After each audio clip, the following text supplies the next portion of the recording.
Bismillahirrahmanirrahim. Assalamualaikum warahmatullahi wabarakatuh. Alhamdulillah wassalatu wassalamu ala Rasulillah wa ala alihi wa sahbihi wa mawalah wa la hawla wa la quwata illa billahi wa ba'du.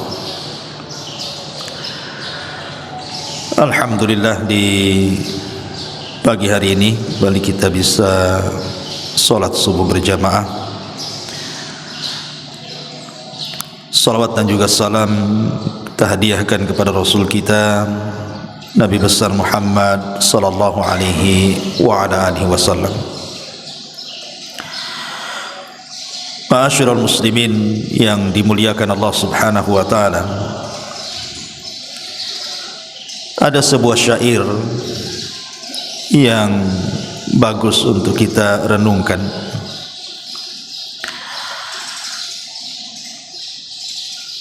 Di mana seorang penyair mengatakan, tazawwad minat taqwa fa innaka la tadri idza janna al-lailu hal ta'ishu ila al-fajr wa kam min sahihin mata min ghairi illatin wa kam min alilin asyahinan minad dahri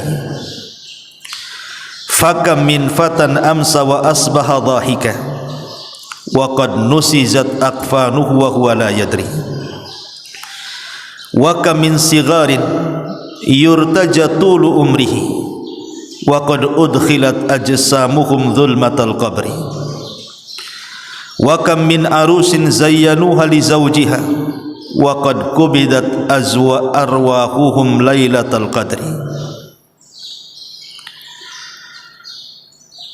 Seorang penyair mengatakan, tazawwad minat taqwa fa innaka la tadri idza janna al-lailu hal ta'isu ila al-fajri. Berbekallah ketakwaan, karena sesungguhnya engkau tidak tahu jika malam telah tiba apakah engkau masih bisa hidup hingga waktu fajar. Wa kam min sahihin mata min ghairi illatin, betapa banyak orang yang sehat kemudian meninggal tanpa didahului sakit. Wa kam min alilin asyahinan minad dahri, dan betapa banyak orang yang sakit yang masih bisa hidup beberapa lama. Fakam min fatan amsa wa asbaha dhahikan, betapa banyak pemuda yang tertawa di pagi dan petang hari. Wa qad nusizat aqfanuhu wa huwa la yadri, padahal kafan mereka sedang ditenun dalam keadaan mereka tidak sadar. Wa kam min sigarin yurtaja tulu umrihi, betapa banyak anak-anak yang diharapkan panjang umurnya. Wa qad udkhilat ajsamuhum dhulmatal qabri, padahal tubuh mereka telah dimasukkan ke dalam kegelapan kuburan. Wa kam min arusin zayyanuha li zawjiha, betapa banyak mempelai wanita yang dirias untuk dipersembahkan kepada mempelai laki-laki. Wa qad kubidat arwahuhum lailatal qadri, padahal ruh mereka telah dicabut tatkala di malam Lailatul Qadar. Ma'asyiral muslimin yang dimuliakan Allah Subhanahu wa taala, bait-bait syair ini memberikan faedah kepada kita bahwa kullu nafsin dha'iqatul maut, setiap jiwa itu pasti disentuh dengan kematian. Dari sini kita tahu bahwa tidak ada satupun jiwa yang selamat dari kematian. Ibrah kematian, kata para ulama, bukan di mana kita mati, tapi bagaimana kita mati. Kalau kita melihat sejarah yang dicatat para ulama salaf, ada beberapa sejarah yang menarik untuk kita bahas saat kematian orang-orang yang dianggap mulia dalam sejarah. Contoh saja Abu Bakar Siddiq radhiyallahu anhu. Abu Bakar Siddiq radhiyallahu anhu tatkala detik-detik wafatnya, Aisyah Ummul Mukminin radhiyallahu anha selaku putrinya melantunkan bait-bait syair, di mana bait-bait syair ini terkandung padanya ungkapan-ungkapan kesedihan. Maka Abu Bakar radhiyallahu anhu mengatakan, wahai anakku, quli, katakan, wajaat sakratul mauti bil haq, dzalika ma kunta minhu tahid. Telah datang sakaratul maut dengan kebenaran, itulah yang membuat orang lari darinya. Artinya Abu Bakar Siddiq radhiyallahu an ingin mengatakan kepada Aisyah radhiyallahu anha bahwa siapapun manusianya pasti disentuh kematian, termasuk dirinya, dan itulah yang membuat orang lari darinya. Bahkan Umar bin Khattab radhiyallahu an saat ditusuk oleh seorang majusi namanya Abu Lu'lu, saat detik sakaratul maut, anaknya Abdullah ibn Umar radhiyallahu an itu berada di sampingnya, dan Umar radhiyallahu anhu mengatakan, ya bunai, letakkan kedua pipiku di tanah. Akhirnya kemudian Umar radhiyallahu anhu diturunkan dari dipannya, kemudian diletakkan di tanah, kemudian pipinya diletakkan di bumi, kemudian mengatakan, ya waili, sungguh celaka aku, dan sungguh celaka ibuku kalau seandainya Allah subhanahu wa ta'ala tidak mengampuni dosa-dosaku. Kemudian Umar radhiyallahu an pun menghembuskan nafas terakhirnya. Bahkan Khalifah Ma'mun ma'ruf, seorang khalifah yang berakidah Mu'tazilah, saat detik-detik wafatnya dia mengatakan, ya man la yazulu mulku, irham man qad zala mulku. Wahai zat yang tidak pernah hilang kekuasaannya, sayangi kepada orang yang telah hilang kekuasaannya. Dan perkataan yang sama dikatakan oleh Al-Imam Al-Wathiq, masih kerabat Khalifah Ma'mun, saat detik-detik wafatnya dia juga mengatakan, ya ma la yazulu mulkuh, irham man qad zala mulkuh. Wahai zat yang tidak pernah hilang kekuasaannya, sayangi kepada zat yang telah hilang kekuasaannya. Bahkan Umar bin Abdul Aziz rahimahullahu ta'ala, seorang khalifah ma'ruf, Umar bin Abdul Aziz, saat detik-detik wafatnya dia membacakan surah Al-Haqqah ayat 28-29, ma'agna anni maliyah, halaka anni sultaniyah. Duhai kiranya harta yang kubangga-banggakan sia-sia, tidak ada manfaatnya saat kematian datang. Duhai kiranya kekuasaan yang ku agung-agungkan pun tidak ada manfaatnya sampai kematian datang. Begitulah para ulama mengkisahkan bagaimana manusia-manusia mulia saat detik-detik wafatnya. Abu Bakar, Umar radhiyallahu an takut kalau seandainya kematian mereka suul khatimah. Dan harusnya kita juga seperti itu. Karena dalam syair ini dikatakan, tazawwad minat taqwa fa innaka la tadri idza janna lailun hal ta'ishu ilal fajri. Berbekallah ketakwaan, karena sesungguhnya engkau tidak tahu jika malam telah tiba apakah engkau masih bisa hidup hingga pagi hari. Tidak ada yang tahu, ikhwan. Karena ulama mengatakan an-naumu akhuhul maut, bahwa tidur itu saudara kematian. Betapa banyak orang-orang yang tidur kemudian tidak bangun lagi. Makanya dari sini kata para ulama, kalau orang ingin meninggal dalam kondisi husnul khatimah, itu sangat mudah sekali. Kalau orang-orang ingin menghendaki kematiannya husnul khatimah, itu tanda-tandanya sangat mudah sekali. Apa itu? Lakukan ibadah sebelum tidur. Kalau sebelum tidur dia melakukan ibadah banyak, mungkin dia berwudu, mungkin dia salat, mungkin dia berdoa, mungkin dia membaca Al-Quran, atau mungkin dia berzikir, kemudian dia tertidur, maka tidurnya dianggap ibadah. Kalaupun seandainya Allah bangunkan, maka dia dibangunkan di atas fitrah. Tapi kalaupun diwafatkan, maka pasti diwafatkan di atas kebaikan. Karena orang tidak tahu orang tidur itu, apakah besok bangun atau tidak, siapa yang tahu. Kemudian wa kam min sahihin mata min ghairi illatin. Betapa banyak orang-orang sehat kemudian meninggal tanpa didahului sakit. Ada orang yang mengatakan bahwa dengan kesombongannya bahwa dia tidak akan mati karena tidak ada penyakit yang menyentuhnya.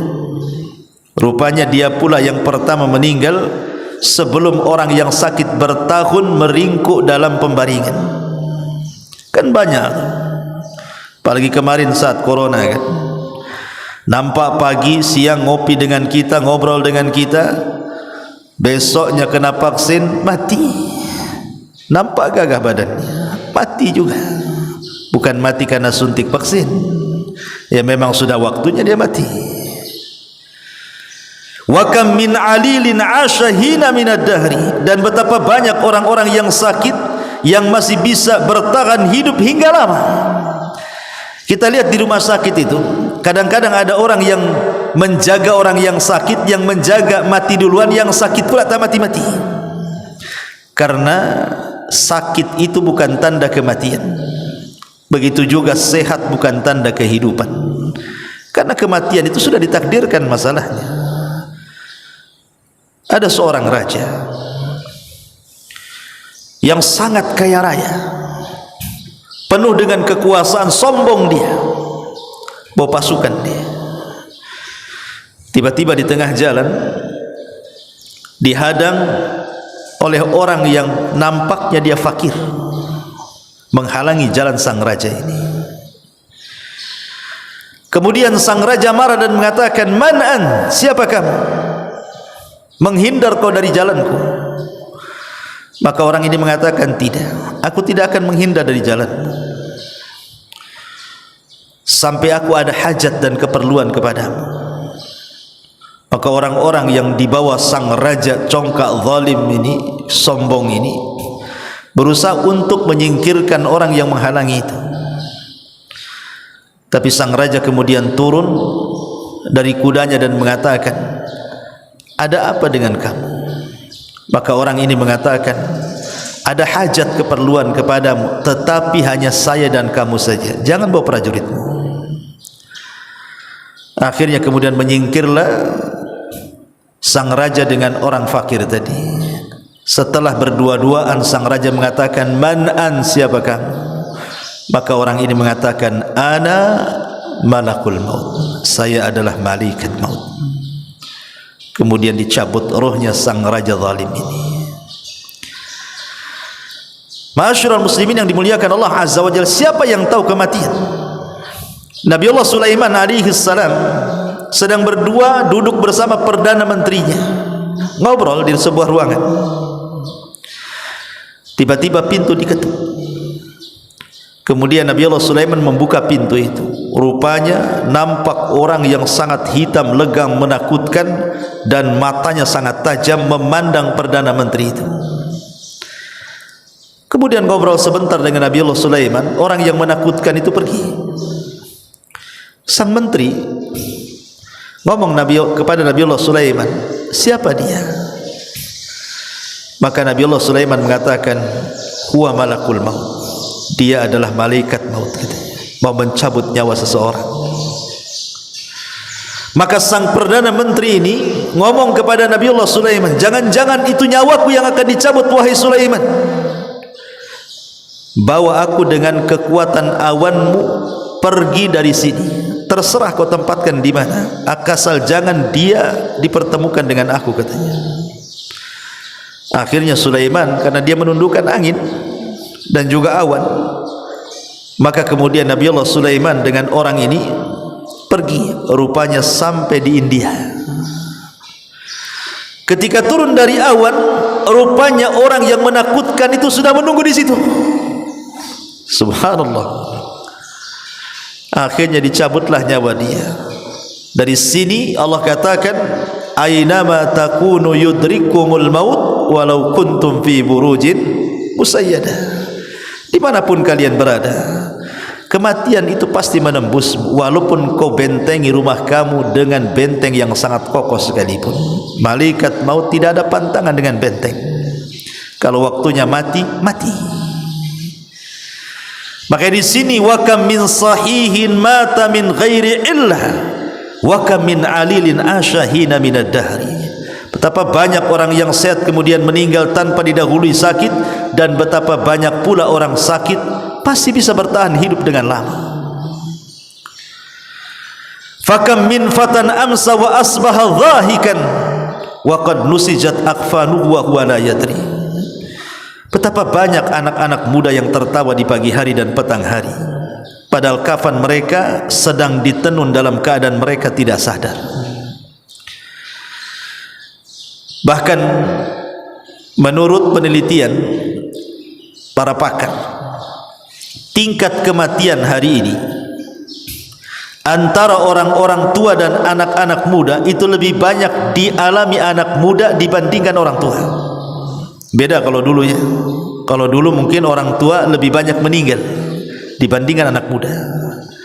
Tapi hari ini terbalik. Justru anak-anak muda itu mati duluan sebelum orang tua. Tentu karena banyak faktor. Entah karena narkoba, entah karena minuman-minuman keras, belum lagi hidup di perjalanan gitu ya, dengan trek-trekan sepeda motor dan macam-macam. Sehingga tingkat kematian anak muda itu jauh lebih banyak dibandingkan orang tua. Dari sini kita katakan bahwa tua bukan alamat kematian, muda juga bukan berarti jauh dari kematian. Kematian itu menyasar siapa saja. Apalagi anak-anak muda di zaman sekarang gitu. Orang tua lama matinya karena di rumah saja. Yang suka ke jalan itu kan anak-anak muda tuh yang bisa naik motor tuh. Kita hati-hati ditabrak orang, enggak hati-hati nabrak orang. Ya. Makanya di sini, kam min fatan amsa wa asbaha dhahikan wa qad nusijat akfanuhu wa huwa la yadri. Berapa banyak pemuda-pemuda tertawa di pagi hari dan petang hari, padahal kafan mereka sedang ditenun dalam keadaan mereka tidak sadar. Ada seorang syekh bercerita, ada anak muda. Anak muda ini subhanallah tidak malu untuk membaca Al-Quran, karena di zaman itu kan belum ada handphone. Jadi kalau ingin membaca Quran ya harus bawa mushaf kemana-mana. Lain sekarang Allah mudahkan. Wanita haid sekarang ini dimudahkan bisa baca Quran dari handphone. Tapi dulu orang kalau baca Quran harus bawa mushaf. Bahkan ada mushaf itu, ada mushaf mini, mushaf saku, bisa ditaruh di saku kita dan bisa digunakan untuk kemana saja. Jadi anak muda ini saking cintanya dengan Al-Quran, dia tidak pernah meninggalkan Quran. Di pesawat dia baca Quran, di kereta dia baca Quran, di bus dia baca Quran, tidak malu dengan Al-Quran. Al-Quran menjadi identitas hidupnya. Sampai satu hari Allah subhanahu wa ta'ala takdirkan kematiannya dengan cara kecelakaan.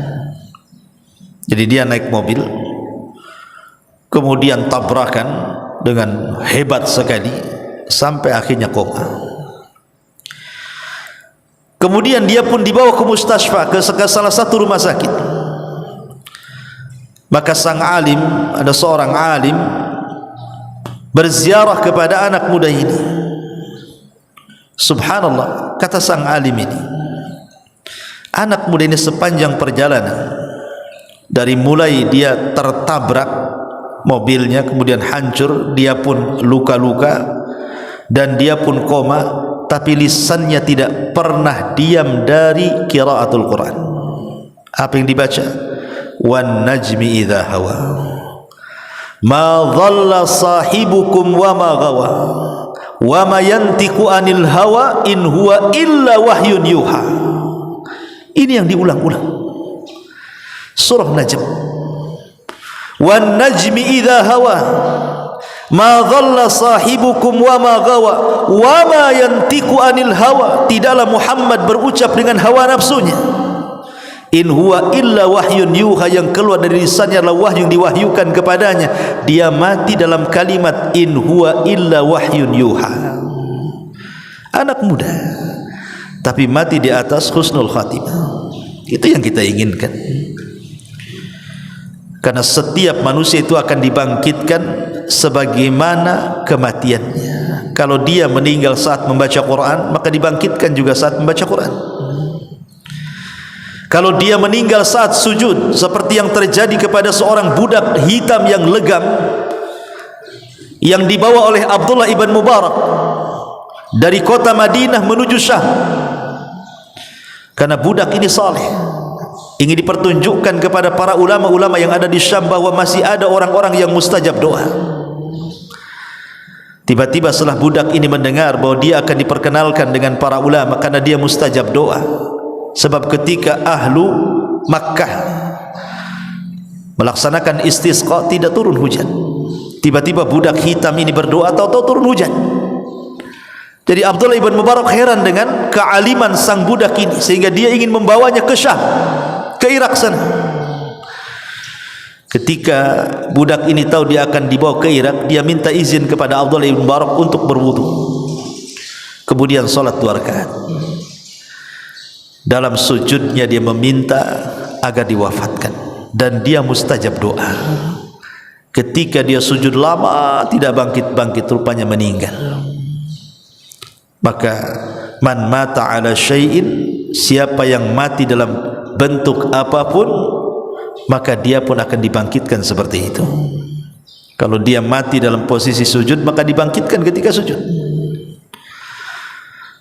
Atau di zaman Nabi SAW ketika Hajjatul Wada,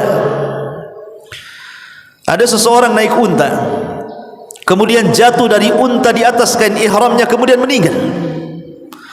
Kemudian Nabi SAW mengatakan, yub'atsuna yaumal qiyamati mulabbiyan, dia akan dibangkitkan kelak pada hari kiamat dan dia sedang mengucapkan talbiyah, labbaik Allahumma labbaik, labbaik la syarika laka labbaik, innal hamda wan ni'mata laka wal mulk la syarika lak. Begitulah manusia. Tentu ini yang husnul khatimah. Yang sul khatimah tentu beda lagi. Kemudian wa kam min saghirin yurtaja tulu umrihi wa qad udkhilat ajsamuhum zulmatal qabri. Betapa banyak anak-anak yang diharapkan panjang umurnya, padahal tubuh mereka telah dimasukkan ke dalam kegelapan kuburan. Lihat bayi-bayi itu yang harusnya mereka secara logika harusnya panjanglah usianya bayi-bayi itu, tapi betapa banyak bayi-bayi yang meninggal sebelum dia balik. Banyak sekali. Entah bayi itu dibunuh orang tuanya atau karena memang Allah takdirkan kematiannya. Tapi dari sini menunjukkan bahwa kematian itu tidak pernah melihat usia. Mau bayi, mau remaja, mau dewasa, mau anak muda, mau sudah tua, kematian itu menyasar kepada siapapun. Karena kematian itu sebuah kepastian yang pasti dialami manusia, datangnya pun tanpa pemberitahuan, dan dia bukan akhir dari sebuah perjalanan. Wa kam min arushin zayyanuha li zawjiha wa qad kubidat arwahuhum lailata qadri. Betapa banyak mempelai wanita yang dirias untuk dipersembahkan kepada mereka para mempelai laki-laki, padahal ruhnya telah dicabut tatkala di malam Lailatul Qadar. Kita sering mendengar berita seorang pengantin yang baru menikah, tahu-tahu ketika akan meninggal. Saya lihat di YouTube itu ada orang habis akan meninggal dia. Bahkan ketika hantaran, maksudnya mau melaksanakan akad, naik mobil gitu dengan keluarganya, kecelakaan tuh, masuk jurang, mati semua pengantin-pengantinnya. Padahal pengantin sebelum meninggal, saya yakin malamnya itu sudah menghayal dia. Pastilah menghayal. Yang namanya pengantin pasti menghayal. tapi dia tidak pernah menghayal kematian, dia menghayal kesenangan. Tetapi kullu nafsin dha'iqatul maut, setiap jiwa itu pasti ada jatah kematiannya. Tetapi saya ulang dari awal bahwa ibrah itu bukan di mana kita mati, tapi bagaimana caranya kita mati. Karena ada orang yang kemudian pergi haji atau umrah, mereka sanggup haji dan umrah tapi menunggu tua. Alasannya, saya ingin mati di kota Mekah. Dan itu banyak alasan-alasan seperti itu. Sampai ada seseorang itu bertanya, "Ustaz, doakan saya," katanya. "Saya sudah haji berkali-kali," katanya, "tapi doa saya tidak dikabulkannya." Jadi katakan kepada wanita itu, "Lah, bukankah di Mekah itu banyak tempat-tempat mustajab doa? Di Madinah juga sama, ada raudhah di situ. Antara mimbar dan kamar Nabi SAW itu mustajab doa. Kenapa doamu tidak dikabulkan?"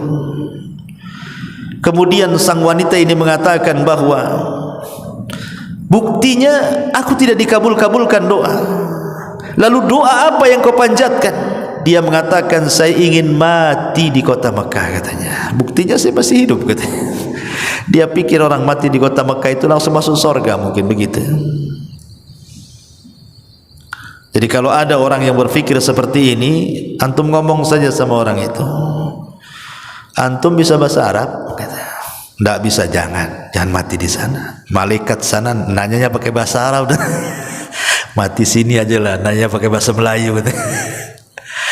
Ma'asyiral muslimin yang dimuliakan Allah Azza wa Jalla, dari sini kita tahu bahwa ada orang-orang yang Allah takdirkan kematiannya indah sekali, tapi ada yang Allah takdirkan kematiannya su'ul khatimah.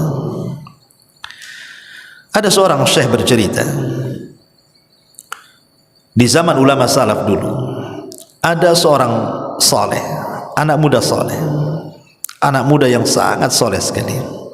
Dia seorang muadzin, seorang yang suka memandangkan azan. Kalau orang dulu kan azan pakai menara, naik ke atas. Sekarang pakai mic saja kan. Karena dulu orang dulu naik ke atas menara supaya suaranya terdengar. Lah menara masjidnya itu berdekatan dengan gereja. Menara masjidnya itu berdekatan dengan gereja. Dan di gereja itu ada biarawati wanita yang sangat cantik. Apabila dia sedang memandangkan azan, wajahnya tertatap kepada wanita cantik biarawati gereja itu. Entah setan apa yang merasuki jiwanya.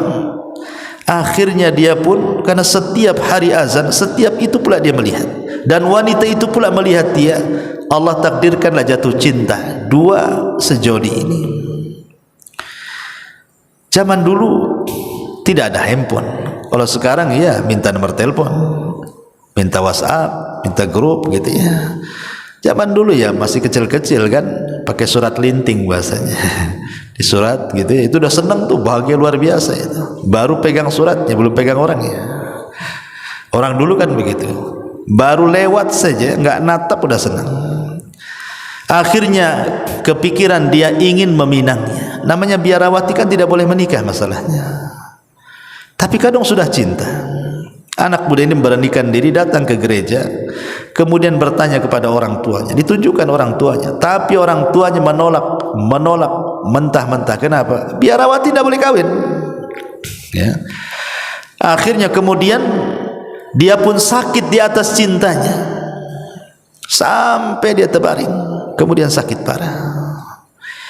Gurunya seorang alim menasihati anak muda ini dan mengatakan, apa tidak ada wanita lain kecuali wanita itu bukan muslim, dia seorang Nasrani, banyak wanita muslimah. Tapi anak muda ini mengatakan, tidak, hatiku sudah tertambat kepada dia, bagaimanapun caranya aku harus mendapatkan dia. Kata sang alim, bagaimana kau mendapatkannya? Dia Nasrani, pun bapaknya tidak menyetujui pernikahanmu, sudah tinggalkan saja daripada kau sakit seperti ini. Tiba-tiba anak muda ini mengatakan, demi Allah wahai syekh, kalau Allah subhanahu wa ta'ala tidak takdirkan aku berjumpa dengan dia di dunia, janganlah Allah takdirkan aku tidak berjumpa dia di akhirat, katanya. Kata Syekh mengatakan, bagaimana caranya? Bagaimana caranya aku akan berjumpa dengan dia di akhirat? Kemudian dia mengatakan, kafartu bid-dini wa amantu bidiniha. Aku kafir dengan agamaku dan aku beriman dengan wanita itu. Subhanallah, pindah agama. Kafartu bid-dini wa amantu bidiniha. Aku kufur dengan agamaku dan aku beriman dengan agama dia. Kemudian dia mati. Subhanallah. 1 tahun setelahnya, kemudian wanita itu mendengar bahwa laki-laki yang mencintainya sakit kemudian meninggal. Dia pun sakit di atas cinta dua-duanya. Maka Syekh ini mendatangi wanita itu dan menasihati. Wanita itu juga mengatakan, engkau sudah tahu masalahku dengan laki-laki itu wahai Tuan? Ya, sudah tahu. Kemudian dia pun mengatakan kalimat yang sama, kalau Allah takdirkan aku tidak berjumpa dengan dia di dunia, janganlah kemudian Allah takdirkan aku tidak berjumpa di akhirat, katanya. Kata Syekh ini, bagaimana caranya? Dia mengatakan, kafartu bid-dini wa amantu bidinihi. Aku kufur dengan agamaku Nasrani, aku beriman dengan agama dia Muslim. Subhanallah. Allah pisahkan di dunia, Allah pisahkan lagi di akhirat. Enggak ketemu. Yang satu masuk Nasrani, yang satu pula masuk Islam, agak silang. Ya. Tapi begitulah kematian. Sampai ada seorang syekh juga bercerita, ada anak muda saleh, talabul ilmi. Dia mencari pekerjaan.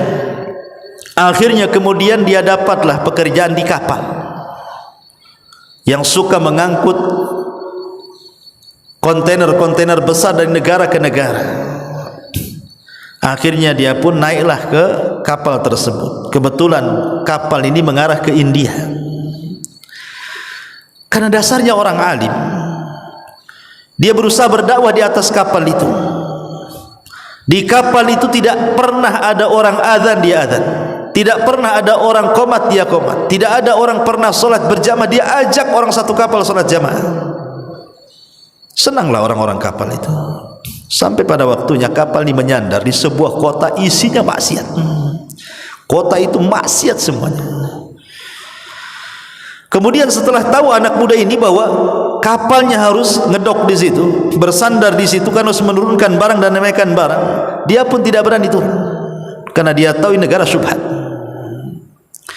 Tetapi kawan-kawannya berusaha untuk mengajak dia, ayolah turun, masa kau enggak bosan di kapal, katanya. Turunlah, nengok-nengok saja. Tapi anak muda ini tak mau. Sampai pada waktunya entah setan apa yang merasuk kepada dia. Penasaran kenapa kawan-kawannya setiap hari turun, pagi, pulang, petang, begitu. Jadi ikuti dari belakang. Rupanya kawan-kawannya mengarah ke mana? Ke tempat lokalisasi, ke tempat pelacuran narkoba, khamr dan begitu seterusnya. Langsung dia pergi. Ketika melihat, langsung dia pergi. Sebelum dia pergi, Allah takdirkan wajahnya ditatapkan dengan seorang wanita pelacur yang sangat cantik. Kemudian dia pergi. Disitulah setan masuk ke dalam pikirannya, karena dia sendirian dalam kapal, kawan-kawannya bermaksiat. Ingat bahwa serigala itu lebih senang menerkam satu kambing yang keluar dari kawanannya dibandingkan rumun dengan kawanannya. Lebih tergoda dia. Dibayang oleh setan tentang keindahan wanita itu. Akhirnya tanpa diajak dia turun, mendekati tempat lokalisasi itu. Rupanya berjumpa pula dengan wanita itu. Entah setan apa yang merasuk. Akhirnya kemudian lambat laun dia tersedot dalam dunia perzinahan, sampai akhirnya dia pula yang paling parah dari kawan-kawannya yang parah. Sudah 2 bulan 3 bulan kapal itu harus pergi. Rupanya semua penumpang kapal itu, nakoda-nakodanya, awak-awak kapalnya dah masuk. Anak muda pula tak ada. Dia yang paling soleh, dia pula yang tak ada di kapal. Sehingga sang nakoda ini mengatakan, mana itu anak muda yang soleh itu, mana? Maka orang-orang mengatakan, si fulan telah tersesat, si fulan lebih buruk daripada kami, katanya. Kalau begitu, bawa dia, masukkan ke kapal, kita mau berangkat balik. Akhirnya kawan-kawannya turun. Rupanya laki-laki itu sedang teler bersama seorang wanita pelacur. Mau diajak balik tak mau dia. Dia mengatakan kalau kalian mau balik, baliklah katanya, aku di sini saja. Subhanallah. Tetapi karena tanggung jawab nahkoda, dia mengatakan angkat ikat bawa ke kapal. Karena orang mabuk. Sampai di kapal, pulanglah. Sudah tidak ada suara adzan, tidak ada suara qoma, tidak ada salat jamaah, tidak ada orang ngaji lagi, ikhwan. Sampai satu malam, tiba-tiba di satu kamar kapal itu berteriak luar biasa kesakitan, yang tidak ada yang tahu rasa sakitnya kecuali Allah. Rupa yang berteriak itu anak muda yang soleh itu. Orang-orang panik di tengah lautan. Akhirnya kemudian orang-orang pun bingung, bagaimana ini katanya, ada apa dengan dia? Rupanya sebelum sampai beberapa hari ke tempatnya, anak muda itu meninggal. Ketika dimasukkan ke rumah sakit dan dicek, rupanya dia terkena penyakit AIDS. Naudzubillah. Lihat, ada orang-orang yang Allah Subhanahu wa ta'ala takdirkan kematiannya seperti ini, su'ul khatimah. Makanya kenapa Nabi SAW itu selalu berdoa, ya muqallibal qulub tsabbit qalbi ala dini. Wahai zat yang membolak-balikan hatiku, tetapkan hatiku di atas agama. Karena banyak orang-orang yang tidak tahu akhir daripada kehidupannya. Ada yang Allah akhiri dengan kebaikan, alhamdulillah, tapi ada orang-orang yang Allah akhiri dengan sul khatimah, naudzubillah. Dan kisah ini banyak. Lihat kalau kita di Batam saja, kita melihat, kadang-kadang kita di Batam ini baru tahu setelah kita melihat YouTube, setelah viral, baca Quran, ya kan? Ketika kita membaca ada seorang wanita pelacur, tahu-tahu ditikam di hotel gitu kan, mati dia habis melakukan zina, naudzubillah. Atau berita-berita di Nusantara kan, yang habis berzina kemudian dibunuh, dimutilasi. Gimana ini kematiannya, kawan? Ya. Maksudnya tidak usah jauh-jauh kita cerita di negeri orang gitu ya, di negeri kita saja. Sampai waktu saya di Bengkong tuh, ada seorang RW, tidak sebut Bengkong mananya, mati ditandas di kamar mandi, tersungkur gitu, kayak sujud di kamar mandi. Rupanya kelakuannya dia itu memang suka jual lahan, ceritanya. Jadi ya biasalah tuan takur di Batam, jual lahan, nanti dijual lagi ke orang, dijual lagi sampai surat foto-foto dia juga yang jual tuh, sampai akhirnya di demo orang. Entah malamnya habis dugem, katanya ceritanya habis dugem, kemudian paginya ditemukan dia sedang sujud di kamar mandi, matinya sedang sujud di kamar mandi. Mungkin dia merasakan sakit yang luar biasa, pegang perutnya sampai sujud. Coba meninggal di kamar mandi habis dugem lagi. Kemudian orang menuntut soal urusan tanah lagi. Bagaimana pertanggungjawaban dia di hadapan Allah? Nah, ini terjadi. Makanya di sini kenapa kemudian bait-bait syair ini mengatakan bahwa kematian itu tidak ada tanda-tanda jelas. Anak kecil bisa mati, orang sehat bisa mati, orang kaya bisa mati, para pejabat, para pemimpin semua bisa mati. Tidak ada yang lepas dari kematian.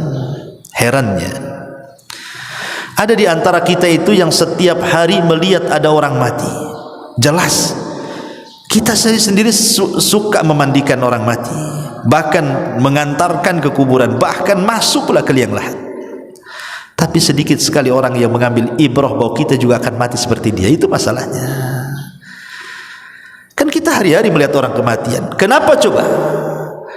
Orang kemudian keras hatinya tidak mengambil ibrah dari kematian bahwa kita akan mati. Karena yang namanya kematian itu setiap hari ada beritanya, sehingga rasanya biasa saja. Coba kalau kematian itu mungkin setahun sekali, mungkin orang takut kan itu. Tapi karena hari-hari mati, di sini mati, nanti besok di sana mati, bahkan kita pula yang memandikan orang mati, sudah biasa jadinya.